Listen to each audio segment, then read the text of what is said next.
Good morning class. Study portal में आप सभी का स्वागत है। स्टडी पोर्टल में मैं हूं आपका दोस्त गौरव और हम पढ़ रहे हैं यहाँ पे साइंस, जिसके अंतर्गत हम फिजिक्स व केमिस्ट्री को बारी बारी से पढ़ रहे हैं। ठीक है, तो पिछले 1-2 दिन से मैं वीडियो नहीं बना पाया था क्योंकि मेरा स्वास्थ्य थोड़ा ख़राब था। लेकिन अब जैसे ही मैं वीडियो बनाने की स्थिति में आया हूँ तो मैं आपके लिए तुरंत नई क्लास लेके आपके सामने हाजिर हूँ। ठीक है, तो आज हम काफ़ी इम्पोर्टेंट जो टॉपिक हैं फिजिक्स के अंतर्गत वो डिस्कस करने वाले हैं।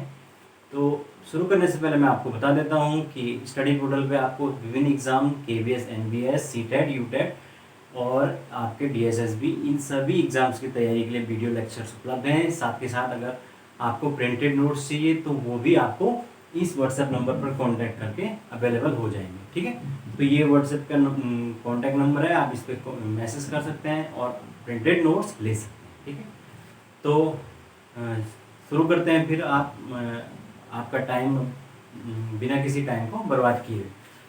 तो क्लास लास्ट जो हमने फिजिक्स की जो क्लास पढ़ी थी, फिजिक्स की क्लास, उसमें हमने साउंड या ध्वनि के बारे में पढ़ा था। साउंड, तो साउंड के बारे में मैंने आपको उसमें बता दिया था कि इंफ्रासोनिक जो वेव है वो क्या होता है, ऑडिबल क्या होती है, अल्ट्रासोनिक क्या होती है, उनका एम्पलीट्यूड क्या होती है, फ्रीक्वेंसी क्या होती है, टाइम पीरियड, ये सारी चीज़ें मैंने डिस्कस की थी। और अगर आप लोगों ने वो चीज़ नहीं देखी है तो जाके आप प्लेलिस्ट में वो वीडियो जाके देख सकते हैं, उससे आपको पूरी जानकारी पता चलेगी। उसमें 1-2 चीज़ें और रह गई हैं साउंड के अंदर, वो हम पहले डिस्कस कर लेंगे, फिर हम नया टॉपिक बात करेंगे। ठीक है, तो सबसे पहले हम जो आज का टॉपिक पुराना है उसका बचा हुआ, उसमें मैंने एक चीज़ बताना आपको भूल गया था, वो था ध्वनि का मात्रक या यूनिट क्या होता है, डेसिबल। ये हमेशा याद रखना, आप डेसिबल में मापते हैं और इसको डीबी से डिनोट करते हैं। जो WHO है ये नोट करके लिख देना, इसको नोट करके, WHO यानी वर्ल्ड हेल्थ ऑर्गेनाइजेशन, तो उसने जो है वो मानव शरीर के लिए जो है वो 45 डेसिबल की जो ध्वनि है उसको उपयुक्त माना है, मतलब उसको सही माना है कि इतना जो ध्वनि है ये परफेक्ट है। और 85 डेसिबल से ऊपर की अगर साउंड है तो वो क्या कर सकती है, किसी भी मनुष्य को अंधा बना सकती,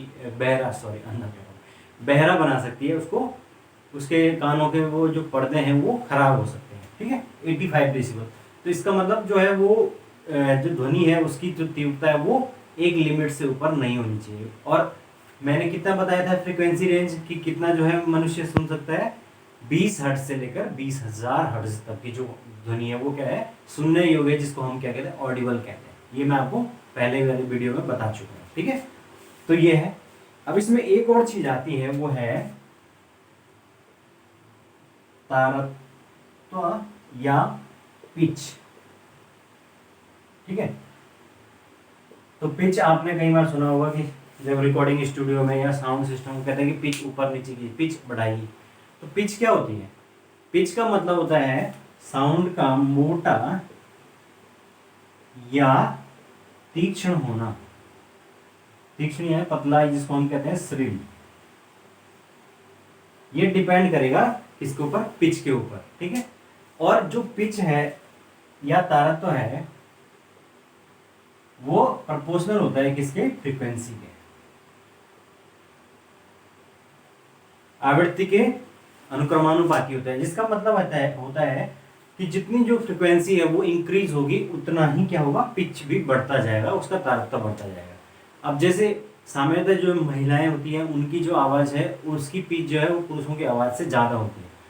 ठीक है, ये बात हमेशा याद रखना। और फ्रीक्वेंसी जैसे जैसे बढ़ाते हैं पिच बढ़ती जाती है, लेकिन इसका जो तीव्रता है उससे कोई मतलब नहीं होता है, वो उससे ये चीज़ अलग है। ठीक है, जैसे फॉर एग्जांपल के तौर पे अगर जंगल में शेर दहाड़ता है तो क्या होता है, उसकी आवाज़ में बहुत ज़्यादा तीव्रता होती है, लाउडनेस होती है, लेकिन उसके बावजूद भी उसकी जो पिच होती है वो क्या होती है, बहुत कम होती है। ठीक है ना, महिलाओं की और पुरुषों की आवाज़ के अंदर क्या अंतर होता है, पुरुषों की जो आवाज़ है वो तीव्र तो होती है, उसमें लाउडनेस तो होती है, लेकिन उनकी पिच कम होती है, इसलिए वो तीखी नहीं सुनाई देती है।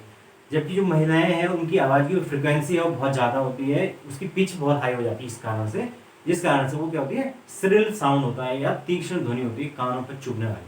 ठीक है, तो ये अंतर होता है पिच या तारकत्व के कारण। ठीक है, तो आई होप आप लोगों को ये चीज़ समझ में आ चुकी होगी। अब इसमें एक और लास्ट चीज़ है वो भी देख लेते हैं।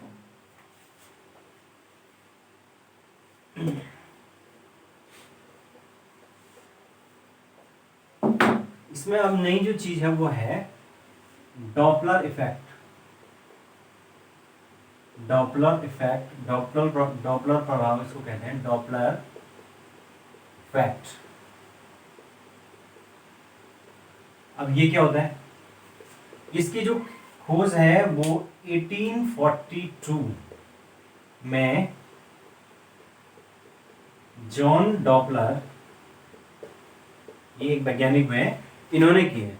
तो जॉन जो डॉपलर है उन्होंने 1842 में इसकी खोज की। इन्होंने क्या बोला अपने इफेक्ट में, इन्होंने कहा कि अगर कोई सोर्स है, स्रोत है, और एक सुनने वाला है जो श्रोता है, लिसनर है, अगर उन दोनों के बीच में आपेक्षिक गति हो रही है तो उस स्थिति में जो फ्रीक्वेंसी है वो बढ़ी हुई प्रतीत होगी या चेंज प्रतीत होगी।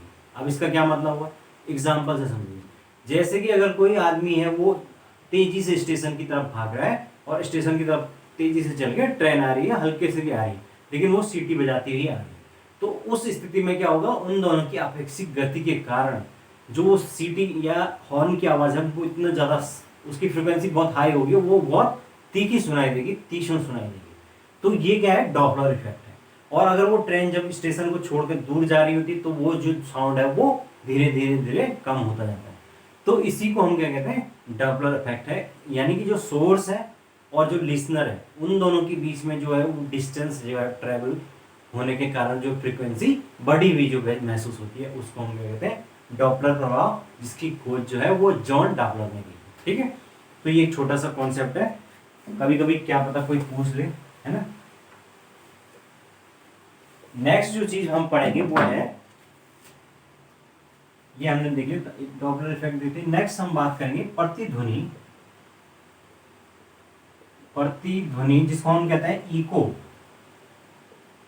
अब इको क्या होता है, इको का मतलब होता है जब भी हम कहीं ऐसी जगह पे होते हैं जैसे हमारे सामने एक बड़ा सा पहाड़ है या कोई गहरा कुआं है, ठीक है, या बड़ा सा हॉल है जो खाली है, तो इस प्रकार के स्थानों पर क्या होते हैं, जब हम कोई आवाज, अपनी आवाज को बोलते हैं जोर से, तो वो क्या होती है, रिफ्लेक्ट होके हमको ही सुनाई देती है, तो उसी को हम क्या कहते हैं, इको कहते हैं। ठीक है, और ऐसा हर जगह पॉसिबल नहीं होता है, वो इन्हीं स्थानों पर पॉसिबल होगा जहां पर आवाज जो है वो उस परावर्तित सतह से टकराकर वापस तुम तक आएगी। उसके लिए दोनों के बीच में जो है वो डिस्टेंस, किसके बीच में, स्रोत तथा परावर्तक तल, यानी जिससे रिफ्लेक्ट होकर चीजें आ रही हैं, इनके बीच में जो डिस्टेंस है वो लगभग कितनी होनी चाहिए, वो 17 मीटर की डिस्टेंस होनी चाहिए। ठीक है, एटलीस्ट इतनी डिस्टेंस होनी चाहिए, तब जाके हमें इको सुनाई देगी, यानी अगर इससे नजदीक होगी इको नहीं सुनाई देगी। ठीक है, और ये जो इको है ये क्या करती है, बड़े बड़े जो कॉन्फ्रेंस हॉल होते हैं या मीटिंग हॉल होते हैं उनमें ये दिक्कत पैदा करती है, पिक्चर्स हॉल में, क्योंकि ये साउंड को रिफ्लेक्ट करती है, इस वजह से साउंड क्लियर नहीं आ पाता। तो इसीलिए क्या होता है, उन जगहों पे जो है इको को खत्म करने के लिए जो है दीवारों पर से सेंसर लगाए होते हैं या इस प्रकार के कपड़े का प्रयोग करते हैं जो कि क्या कहते हैं, साउंड को अवशोषित कर लेते हैं और रिफ्लेक्ट नहीं होने देते हैं। ठीक है, तो इको का एक बड़ा रोल है, होता है, कई बार इसको रिड्यूस करने के लिए बहुत सारे तरीके अपनाए जाते हैं। ठीक है, तो अब आप समझ चुके हैं कि इको क्या होता है। ठीक है,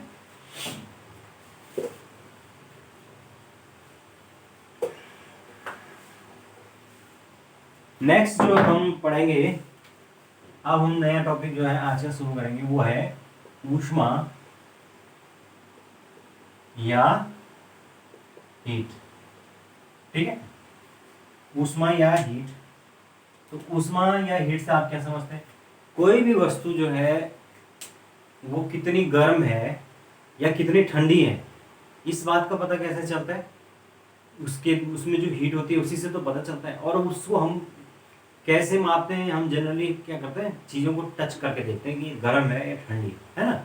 लेकिन क्या हर एक चीज़ का हम इस तरह से टेम्परेचर चेक कर सकते हैं, नहीं कर सकते हैं, क्योंकि वो क्या हो सकता है, खतरनाक हो सकता है।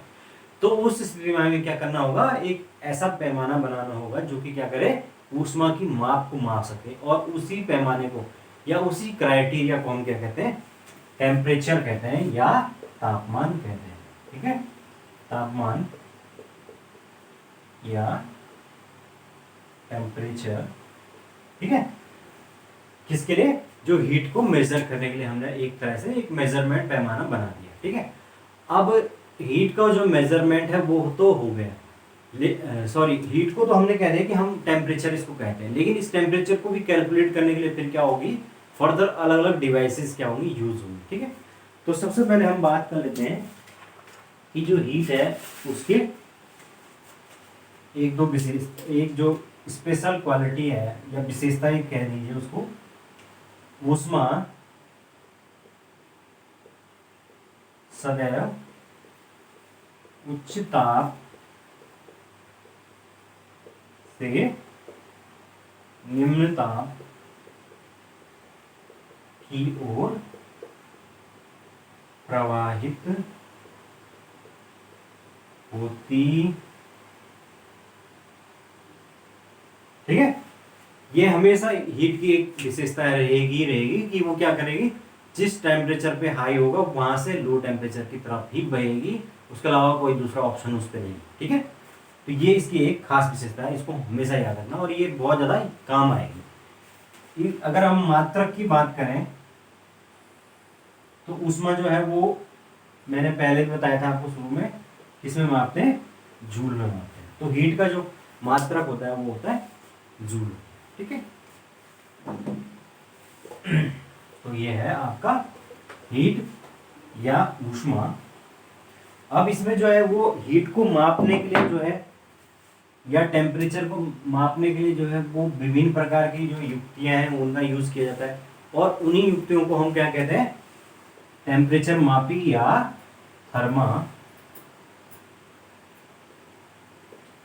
थर्मामीटर या तापमापी। ठीक है, थर्मामीटर या तापमापी।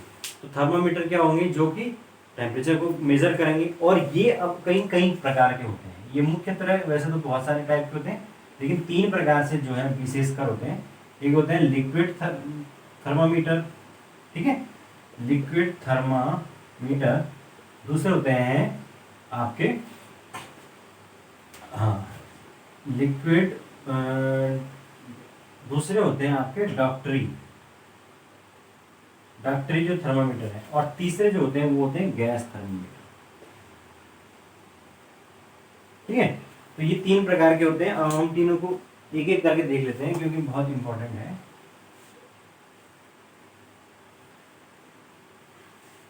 ठीक है, सबसे पहले अगर हम बात करें लिक्विड थर्मामीटर या जिसको हम द्रव तापमापी कहेंगे, द्रव तापमापी। तो अगर इसकी बात करें तो लिक्विड थर्मामीटर यानी कि जिसमें क्या होगा, लिक्विड भरा होगा। इस प्रकार के जो थर्मामीटर है उसमें सामान्यतः या तो अल्कोहल होता है और या इसमें पारा, जिसको हम कहते हैं मरकरी, ये 2 चीजें भरी होती है किसमें, लिक्विड थर्मामीटर। तो जो लिक्विड थर्मामीटर है उसका यूज कहाँ किया जाता है, वो जो है लोअर टेम्परेचर को मापने के लिए यूज किया जाता है। अगर टेम्परेचर बहुत ज़्यादा डाउन जाता है उस स्थिति में लिक्विड थर्मामीटर यूज करना पड़ता है, क्योंकि इसका जो अगर हम फ्रीजिंग पॉइंट की बात करें तो ये होता है -100, लगभग इसका 214 डिग्री सेल्सियस, -240 डिग्री सेल्सियस। किसका, आपका एल्कोहल का। ठीक है, तो इस स्थिति में, और यहाँ पर ये देखिए ये जो पारा होता है इसका होता है -39 डिग्री सेल्सियस फ्रीजिंग पॉइंट, या इसका पथ जिसको आप गलनांक है, अब जमने का पॉइंट कह सकते हैं आप उसको। ठीक है, तो उस स्थिति में आप देख सकते हैं कि कितना भी ठंडा जो टेम्परेचर हो जाए उस स्थिति में ये दोनों क्या नहीं होंगे, फ्रीज नहीं होंगे और काम करते रहेंगे। तो इसलिए जो लोअर टेम्परेचर है उस पर अगर हमें काम करना है तो कैसा वाला करना पड़ेगा, लिक्विड थर्मामीटर यूज करना पड़ेगा। ठीक है, ये है। चलिए आगे चलते हैं। नेक्स्ट जो है वो है डॉक्टरी थर्मामीटर। डॉक्टरी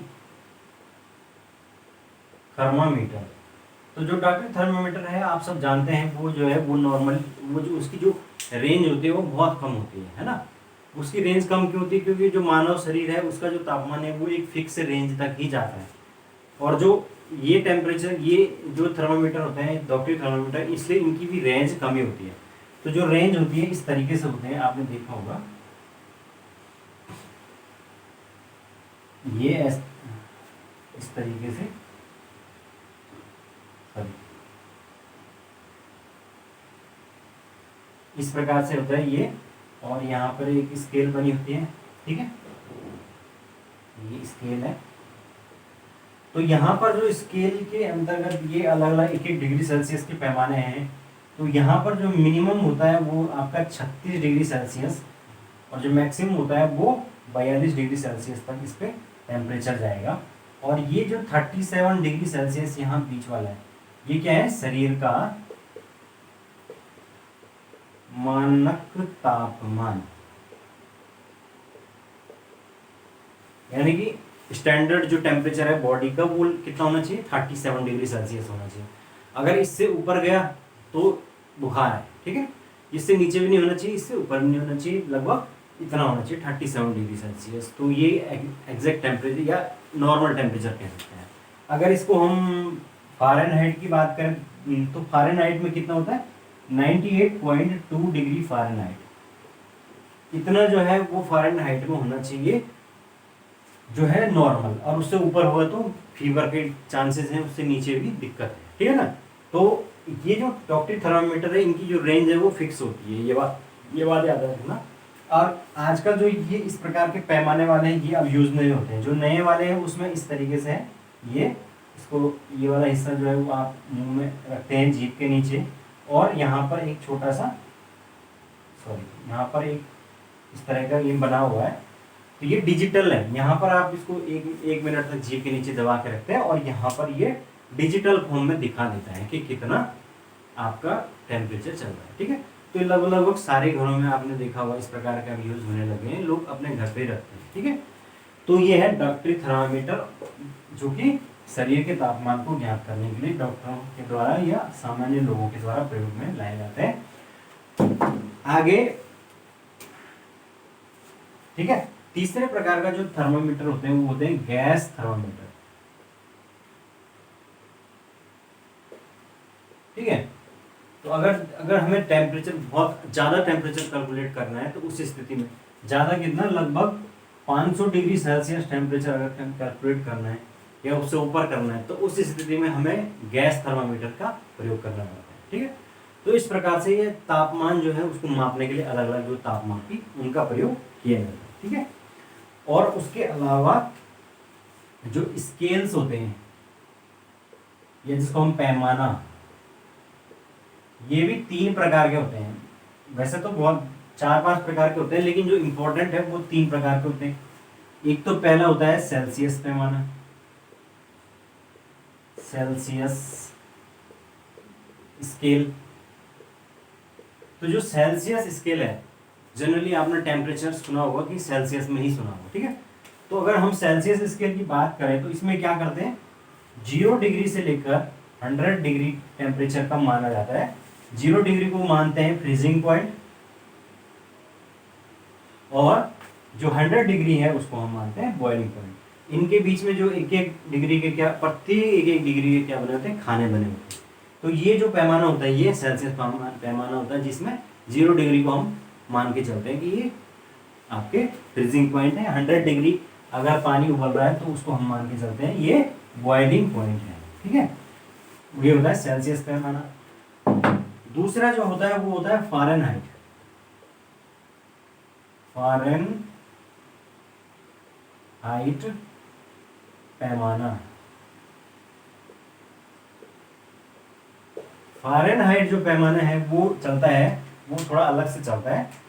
वो लगभग 32 डिग्री फ़ारेनहाइट जो है वो उसको मान के चलते हैं कि ये फ्रीजिंग पॉइंट है, और 212 डिग्री फ़ारेनहाइट इसको मान के चलते हैं बॉइलिंग पॉइंट है।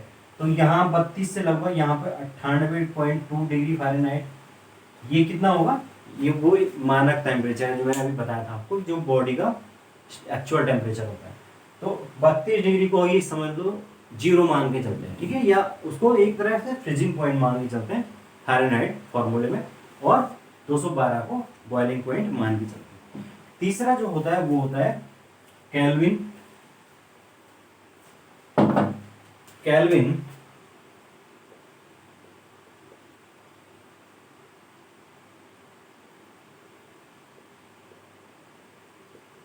केल्विन पैमाना, तो केल्विन जो स्केल होती है वो अलग से चलती है थोड़ा। जो केल्विन स्केल है वो भी इसी प्रकार से मान के चलो, तो वो चलती है आपके 273 केल्विन से लेकर 373 केल्विन तक। इतना 100 खाने हैं बराबर बने होते हैं एक एक केल्विन के। 273 केल्विन को वो मान लेते हैं कि ये आपका फ्रीजिंग पॉइंट है, और 373 केल्विन को मानते हैं ये बॉइलिंग पॉइंट है। तो इसका मतलब समझ गया कि वो लोग जो है वो 0 डिग्री सेल्सियस को 273 केल्विन मान रहे हैं, है ना। तो इसका मतलब क्या होगा कि अगर हमें किसी भी डिग्री सेल्सियस को केल्विन में कन्वर्ट करना है तो हमें उसमें 273 डिग्री जोड़ना पड़ेगा। अब जैसे फॉर एग्जांपल के लिए अगर मुझे बोला जाए कि 10 डिग्री सेल्सियस, तो इस स्थिति में मुझे क्या करना पड़ेगा, 273 केल्विन जो टेम्परेचर है उसमें 10 डिग्री सेल्सियस जो है वो जोड़ना पड़ेगा। तो उस स्थिति में क्या हो जाएगा, ये 283 डिग्री सेल्सियस, ठीक है। तो इस तरीके से ये हम क्या करें, कन्वर्ट कर सकते हैं इसको, सॉरी 283 डिग्री केल्विन मान के चलिए, 283 केल्विन, 10 डिग्री जो सेल्सियस है वो 283 डिग्री केल्विन बोल सकते हैं इसको, ठीक है। तो ये इस तरह से कन्वर्ट कर सकते हैं, ठीक है। नेक्स्ट जो इसमें आता है वो है एब्सोल्यूट टेम्परेचर, या जिसको हम कहते हैं परम ताप। एब्सोल्यूट टेम्परेचर, तो किसको कहते हैं भाई, जो मिनिमम टेम्परेचर जा सकता है वो कितना जा सकता है, किसी भी पदार्थ का जो मेन टेम्परेचर है वो केल्विन फॉर्मूले के अनुसार कितना जा सकता है, माइनस के 273.4 डिग्री 4 केल्विन, इससे ज्यादा कोई नीचे टेम्परेचर नहीं जा सकता। तो ये जो टेम्परेचर है इसी को हम एब्सोल्यूट टेम्परेचर या परम ताप शून्य कहते हैं, ठीक है। और इसको हम क्या कहते हैं, 0 केल्विन भी बोलते हैं। तो जो 0 केल्विन है वो माइनस 273 इतना जो होता है, इसी को हम 0 केल्विन बोलते हैं, और इसी को हम एब्सोल्यूट टेम्परेचर या मानक ताप, परम ताप कहते हैं, ठीक है। तो सिंपल सी बात है, इसमें ज़्यादा कुछ याद रखने वाली बात नहीं है, आपको बस ये याद रखना है कि 0 केल्विन को है परम ताप बोलते हैं। अब ये हो गया। अब हम नेक्स्ट बात करेंगे जल का असामान्य व्यवहार। जल का असामान्य व्यवहार या एबनॉर्मल बिहेवियर। अब ये क्या होता है भाई, जो सामान्यतः जो है वो क्या होता है, कोई भी पदार्थ है, उसका पदार्थ नहीं कोई द्रव है, उसका जो ताप इंक्रीज करेंगे तो उसका जो वॉल्यूम है, आयतन है, वो भी इंक्रीज हो जाता है। लेकिन जल के केस में यानी वाटर के केस में अलग कंडीशन है। यहाँ पर 0 से लेकर 4 डिग्री सेल्सियस तक जब हम टेम्परेचर को बढ़ाते हैं तो उस स्थिति में क्या होता है, वॉल्यूम डाउन जाता है नीचे, और 4 डिग्री सेल्सियस के बाद जब हम क्या करते हैं, इंक्रीज करते हैं टेम्परेचर को, तब वॉल्यूम अप जाता है, ठीक है। यानी 4 डिग्री सेल्सियस तक जो है वो वाटर का जो वॉल्यूम है वो कम होता रहता है टेम्परेचर बढ़ाने पर, और उसके बाद क्या होता है, वो इंक्रीज होता है। इसका क्या फर्क होता है कि जो 4 डिग्री सेल्सियस है, यहाँ पर जो जल है उसका जो घनत्व है, जिसको आप कहते हैं डेंसिटी, जो डेंसिटी है वाटर की वो मैक्सिमम होती है 4 डिग्री सेल्सियस। तो इससे क्या होता है, कई फिनोमिनास पे फर्क पड़ता है। जैसे कि सामान्य जीवन में हमने देखा है कि जो बर्फ से, सर्दियों में कई जगह ऐसे तालाब हैं जो पूरी तरीके से बर्फ की लेयर से ढक जाते हैं, लेकिन उसके बावजूद भी क्या होता है, उसके नीचे जो मछली होती है और बाकी जंगली जानवर, जलीय जानवर होते हैं, ये बच जाते हैं। तो ये क्या कारण है? कारण वही है कि ऊपर की जो लेयर है वो बन गई बर्फ से, और वो क्या कर रही है, नीचे जो है हीट को नहीं जाने दे रही। हीट जो है नीचे की इंक्रीज होकर 4 डिग्री सेल्सियस पे आ गई है, जहां पर की क्या है, डेंसिटी मैक्सिमम है। और उस कारण से जो वाटर है नीचे का वो गुनगुना बना रहेगा और जो मछलियां हैं वो जिंदा रहेगी। ठीक है, तो ये है। इसी प्रकार से जो सर्दियों में जो पाइप फटते हैं, है ना, पानी के पाइप है वो फट जाते हैं, तो वो भी इसीलिए है क्योंकि वाटर का जो है वो वॉल्यूम तो इंक्रीज हो रहा है ना 4 डिग्री सेल्सियस तक। तो इसीलिए जो है वो, जब पानी जो है वो फ्रीज होगा तो उस स्थिति में उसका वॉल्यूम इंक्रीज होने से पाइप फटने की नौबत आ जाती है। ठीक है, तो ये है अब absolute abnormal behaviour of water. ठीक है, तो अब आप समझ चुके हैं कि अब ये क्वेश्चन कई बार, इससे क्या क्वेश्चन आता है, ये क्वेश्चन बहुत बार आता है कि जो वाटर है उसकी जो डेंसिटी है मैक्सिमम वो कहाँ पर होती है, तो उसमें 0 डिग्री सेल्सियस भी ऑप्शन में होगा। तो हर कोई सोचता है कि हाँ फ्रीजिंग पॉइंट तो वाटर का 0 है तो 0 ही होगा, लेकिन ऐसा नहीं होता है। 4 डिग्री सेल्सियस पर मैक्सिमम डेंसिटी होती है, ये याद रखना है। ठीक है, नेक्स्ट जो है वो हमारा टॉपिक है वो है ऊष्मा का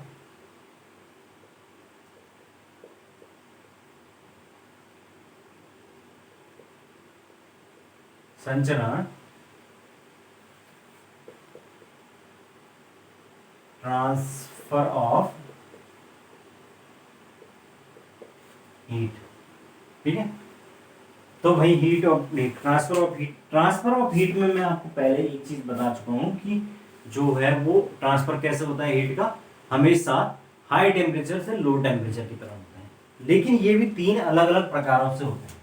ठीक है, 3 प्रकार से होता है, याद रखना। कौन कौन से 3 प्रकार हैं? पहला जो प्रकार है वो सिंपल सा होता है, वो होता है चालन, जिसको हम कहते हैं कंडक्शन। दूसरा संवहन वहन, जिसको आप कहते हैं कन्वेंशन। और तीसरा होता है विकिरण, जिसको आप कहते हैं रेडिएशन। ठीक है, अब हम देखते हैं पहले चालन को।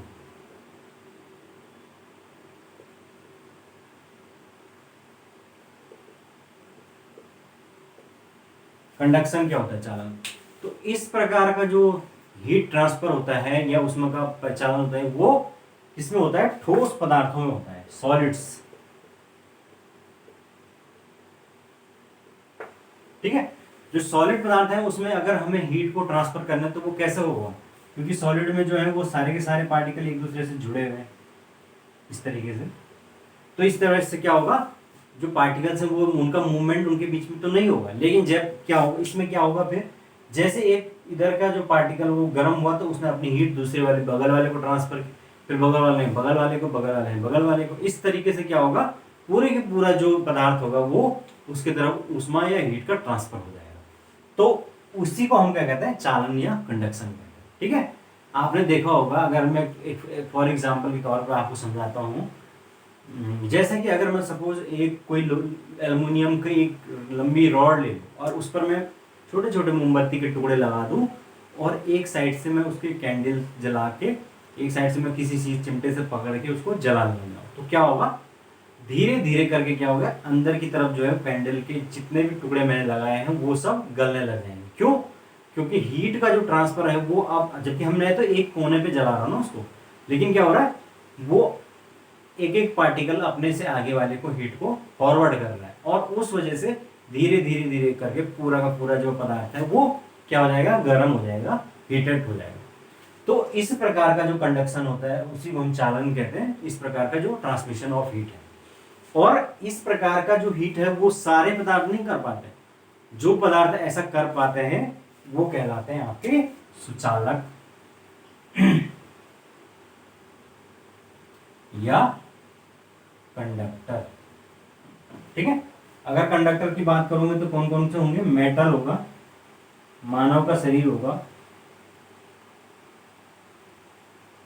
ठीक है, मेटल जितने भी होंगे, चाहे लोहा हो गया, तांबा हो गया, एल्यूमिनियम हो गया, गोल्ड हो गया, ठीक है, ये सारे क्या होंगे, इनमें जब इस प्रकार की हीट दी जाएगी तो ये ट्रांसफर हो जाएगी। इसी वजह से क्या होगा कि अगर हम अ, लोहे जो केतली है या बर्तन है उसका अगर जो हैंडल है अगर वो लोहे का होगा तो क्या होगा, उस स्थिति में हम उसको नहीं पकड़ पाएंगे, क्योंकि क्या होगा, पूरी की पूरी हीट उस पर ट्रांसफर हो जाएगी, है ना। ये होता कि नहीं होता है, तो क्योंकि वो क्या है, एक सुचालक है, कंडक्टर है। इसी प्रकार से अगर कोई ऐसे पदार्थ होंगे जो कि क्या नहीं करेंगे, उस चीज को ट्रांसमिट ही नहीं करेंगे आगे तक, वो क्या कहलाएंगे, बैड कंडक्टर या इंसुलेटर कहेंगे, कुचालक, ठीक है। तो यहाँ पे लिख देता हूं मैं, जो कि पदार्थ क्या नहीं करेंगे, ऊष्मा को एक दूसरे से जो है वो आगे नहीं बढ़ाएंगे, उसको कहेंगे हम कुचालक, इंसुलेटर। अगर मैं इसकी बात करूं एग्जांपल की तो क्या कौन कौन से होंगे आपके, लकड़ी होगी, सूखी लकड़ी जिसको कहते हैं, गीली लकड़ी पे तो करंट आता है ना, सूखी लकड़ी हो गया, प्लास्टिक हो गया, ठीक है। गैसें होंगी, गैसें भी बैड कंडक्टर है हवा में, ठीक है। तो ये जो होते हैं ये कुचालक हैं, ये हम क्या नहीं करेंगे, हीट को ट्रांसमिट नहीं करेंगे, ठीक है। इस स्थिति में इसी कारण से क्या होगा, जो बर्तन होंगे उनके जो हत्थे होंगे, हैंडल्स होंगे, वो हमेशा प्लास्टिक के या किसी ऐसी मेटल के होंगे, जैसे कि थर्मोप्लास्टिक हो गया, बैकेलाइट वगैरह। तो उससे क्या होगा कि वो हीट को ट्रांसमिट ही नहीं करेंगे और हमारा हाथ नहीं जलेगा, ठीक है। तो ये है आपका जो ठोसों में किस प्रकार से हीट का ट्रांसमिशन होता है, ठीक है। अब जो सेकंड टाइप्स है वो है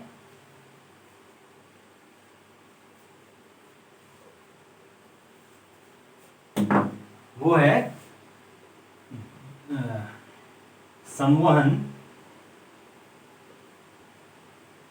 या कन्वेंशन। तो कन्वेंशन या संवहन द्वारा जो है वो हीट ट्रांसमिशन होता है किसमें, द्रवों तथा ठोसों में। क्योंकि इसमें जो है पार्टिकल्स फ्री टू मूव है, तो इसलिए इसमें जो ट्रांसमिशन है वो संवहन द्वारा होगा। संवहन द्वारा कैसे होगा, एग्जांपल से समझ लीजिए। जैसे अगर मैं किसी पानी बाल्टी में कोई रॉड पे पानी लगा दूं तो क्या होगा, पहले क्या होंगे, नीचे के जो पार्टिकल्स हैं वो गर्म होंगे, और जैसे ही वो नीचे के पार्टिकल गर्म होंगे वो ऊपर की तरफ उठेंगे, फिर ठंडे जो पार्टिकल्स हैं वो उनकी जगह लेंगे, फिर वो गर्म होंगे ऊपर उठेंगे। इस तरीके से धीरे धीरे पानी पूरा का पूरा गर्म हो जाएगा, ठीक है ना। तो एग्जाम्पल के तौर पे आप यही समझ सकते हैं कि हीट का जो जो पार्टिकल्स है, ठंडे पार्टिकल्स हैं वो धीरे धीरे ऊपर उठने लग जाते हैं, गर्म जो है वो ऊपर उठने लग जाते हैं, ठंडे नीचे की ओर बैठने लग जाते हैं, ठीक है। तो ये है आपका कन्वेंशन, इसी को हम कहते हैं कन्वेंशन द्वारा या सम्मोहन के द्वारा। ऐसे अगर मैं बात करूं वायुमंडल का गर्म होना, तो वायुमंडल में जो हीटेड होता है वायुमंडल, वो भी कैसे होता है, ऐसी तो होता है, धीरे धीरे जो नीचे के गैसें हैं वो गर्म होती हैं, वो ऊपर की ओर उठती हैं, फिर नीचे ठंडी गैसें आ जाती हैं, फिर वो ठंडी गैसें भी धीरे धीरे ऊपर उठती हैं। इस तरीके से वायुमंडल गर्म होता है, ठीक है। और डेली यूजेज में अगर मैं दैनिक जीवन की बात करूं तो दैनिक जीवन में इसका उपयोग कहाँ होता है, जो कन्वेंशन है वो आपने देखा होगा,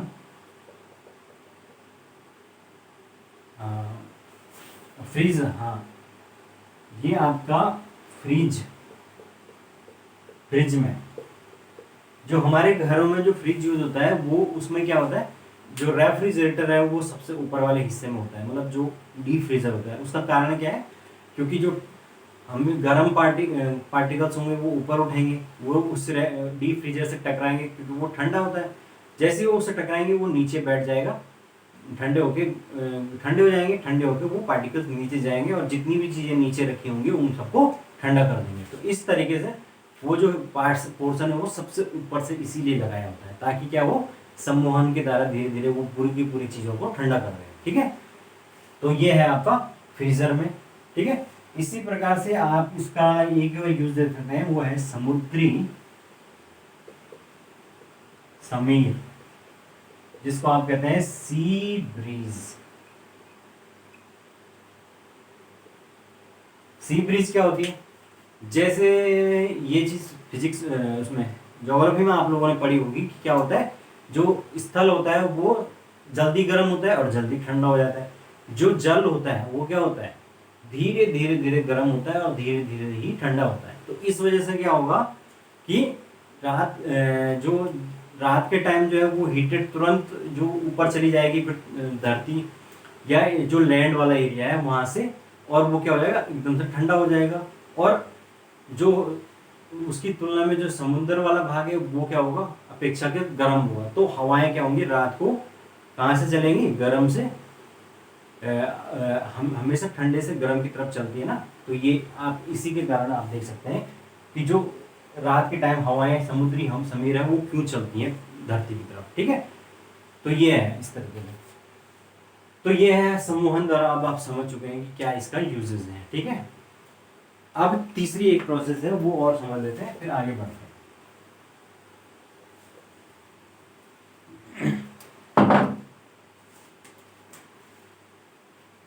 तो ये है तीसरी जो प्रोसेस है वो है आपका विकिरण,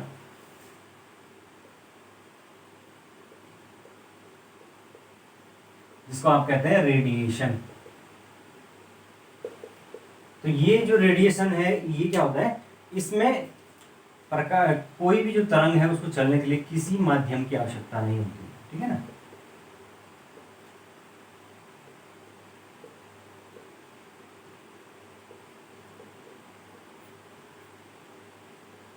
यानी कि हीट जो है उसका ट्रांसफर बिना किसी मीडियम के भी हो सकता है। अगर जल, ठोस, द्रव, गैस कोई भी मीडियम ना हो तब भी क्या होगा, हीट का ट्रांसमिशन होगा।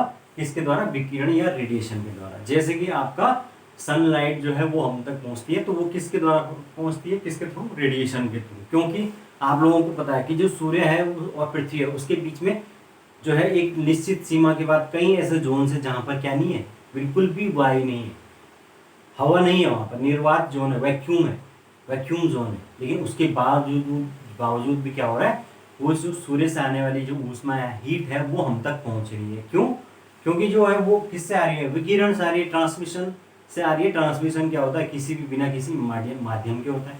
और इसीलिए जो है उस सूर्य की किरणें क्या होती है, इलेक्ट्रोमैग्नेटिक होती है। मैंने आपको बताया था ना, इलेक्ट्रोमैग्नेटिक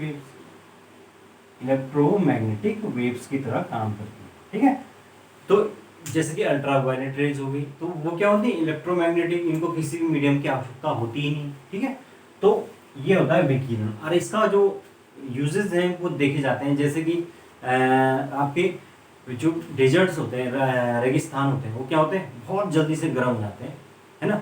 और रात को अचानक से फिर इतने ठंडे हो जाते हैं बहुत ज़्यादा। तो वो क्या है, क्योंकि सारी की सारी जो हीट है वो क्या सीधे निकल गई ऊपर रेडिएशन के थ्रू, रात को जैसे ही ठंडा हो, फिर अगले दिन धूप पड़ी तो वो रेत गर्म हुई और वो फिर से गर्म हो गया। तो इस वजह से क्यों वो क्या होता है, विकिरण द्वारा होता है, कन्वेंशन के द्वारा होता है। ठीक है, इसी प्रकार से इसका एक और एग्जांपल आप समझ लीजिए कि जो बादलों वाली रात होती है वो ज़्यादा गर्म होती है। क्यों, क्योंकि उस दिन क्या होगा, जो हीट ऊपर की तरफ उठेगी वो वापस बादलों के द्वारा नीचे की तरफ धकेल दी जाएगी, और ये किसके द्वारा होता है, विकिरण के द्वारा होता है। ठीक है, तो इस प्रकार से ये तीन प्रकार के मीडियम है। अगर हम कंडक्शन का एग्जाम्पल देखें, चालन जो मैं सबसे पहले वाला बताया, तो उसका भी एग्जाम्पल आप समझ सकते हैं। उसका एग्जाम्पल है जैसे जैसे जो एस्किमो, आपने सुना होगा कि टुंड्रा प्रदेशों में जो लोग होते हैं वो एस्किमो जाति के लोग होते हैं, और वो क्या करते हैं, बर्फ के घर बनाते हैं। ठीक है, जिनको क्या कहते हैं, इग्लू कहते हैं, पढ़ा होगा आप लोगों ने। तो वो क्या होता है, बर्फ के घर वो गर्म कैसे होते हैं, आखिर वो क्या करते हैं, उसको डबल लेयर घर बनाते हैं, मतलब बर्फ की दोहरी चादरों से उस घर को बनाते हैं। और क्यों, क्योंकि उन चादरों के बीच में जो है हवा भर जाती है या एयर भर जाती है, और एयर क्या होती है, bad conductor of heat, heat की बैड कंडक्टर होती है, वो हीट को अंदर नहीं आने देती है, जिसके कारण जो अंदर है, अंदर वाला जो इग्लू है उसके अंदर हीट बनी रहती है, गर्मी बनी रहती है, और वो ऐसे घरों में रहते हैं जो कि बर्फ के बने होते हैं। ठीक है, तो ये हीट का एग्जाम्पल है। दूसरा आप हीट ट्रांसमिशन का एग्जाम्पल देख सकते हैं, जैसे आप सर्दियों में देखते हैं कि जो लोहे की चेयर है वो कितनी ठंडी हो जाती है, और वहीं लकड़ी की चेयर होगी तो वो ठंडी नहीं होगी। क्यों, क्योंकि लोहे की चेयर जो वो हीट को ले लेगी, और कैसे लेगी, आप जैसे ही बैठेंगे, हमारे बॉडी तो गर्म है ना, और हमेशा मैंने बताया कि रूल क्या याद रखना है, हमेशा हीट ट्रांसमिशन होगा क्या, ठंडे से गर्म की तरफ, ठंडे से गर्म की तरफ। तो जो ठंडे से गर्म या हाई टेम्परेचर से लो टेम्परेचर की तरफ मान के चलो आप, ये सही कहना होगा कि हाई टेम्परेचर से लो टेम्परेचर। अब हाई टेम्परेचर से लो टेम्परेचर की तरफ जो है वो हीट में ट्रांसमिशन होना है, और हमारी बॉडी में हाई टेम्परेचर है या ज़्यादा टेम्परेचर है, और जो कुर्सी है वो उसमें हम जैसे ही बैठेंगे तो वो क्या होगा, हमारी जो बॉडी का टेम्परेचर है वो उसके अंदर चला जाएगा, वो एक तरह से खींच लेगा उसको, क्योंकि वो मेटल है और वो कंडक्टर है, उसमें वहाँ ट्रांसमिट हो जाएगी, क्योंकि उसने तो जाना ही है लोअर हीट की तरफ। और इस तरीके से हमारे जो हमें ऐसा लगे कि हम बहुत ठंडे से हो गए, ठीक है ना। तो ये क्या है, ये सारी चीज़ें हैं, ये कंडक्शन का एग्जाम्पल है या हीट ट्रांसमिशन का, ठीक है। तो अब आप लोग अच्छी तरीके से समझ गए होंगे कि हीट ट्रांसमिशन 3 प्रकार से होता है, कंडक्शन, कन्वेक्शन और रेडिएशन, ठीक है। तो भाई फाइनली हमने आज ये बहुत सारी चीज़ें डिस्कस कर ली हैं, जिसके अंदर हमने रिपीट देख लेता हूँ। ध्वनि के मैंने आपको मात्रक बता दिया, सबसे पहले डेसिबल होता है, फिर उसका अंदर मैंने आपको पिच बताई जो फ्रीक्वेंसी के प्रोपोर्शनल होती है, ठीक है। उसके बाद मैंने आपको डॉपलर इफेक्ट बताया कि कैसे दोनों की जो अपेक्षित गति है वो चेंज करती है फ्रीक्वेंसी को। फिर मैंने बताया कि जो इको है वो क्या होता है। फिर हमने बात की हीट या ऊष्मा की, ठीक है। हीट के अंदर मैंने आपको डिफरेंट टाइप के जो थर्मामीटर हैं उनके बारे में बता दिया। फिर उसके अलग अलग scales, Celsius scales, kelvin scales, आपके फ़ारेनहाइट स्केल, तीनों स्केल्स के बारे में आपको बताया। उसके बाद मैंने आपको एबनॉर्मल बिहेवियर ऑफ वाटर बताया कि मैक्सिमम जो डेंसिटी है वो कितनी होती है, 4 डिग्री सेल्सियस पर। फिर मैंने लास्ट में आपको बताया कि हीट का ट्रांसमिशन कैसा कैसा होता है, ठीक है। तो इस प्रकार से हमने इस चैप्टर को अच्छे से पढ़ लिया है। आशा है आप लोग सभी लोगों को समझ में आया होगा, ठीक है। आप लोग इसी तरीके से आप बने रहिए, क्लास को देखते रहिए, और हम बाकी जो नेक्स्ट क्लास है उसमें हम केमिस्ट्री का टॉपिक डिस्कस करेंगे, और हम धीरे धीरे सारी चीज़ों को पढ़ते जाएंगे। ओके क्लास, तो आज के लिए इतना काफ़ी है। थैंक यू, आप लोग स्टडी करते रहिए। Okay, have a good day, thank you.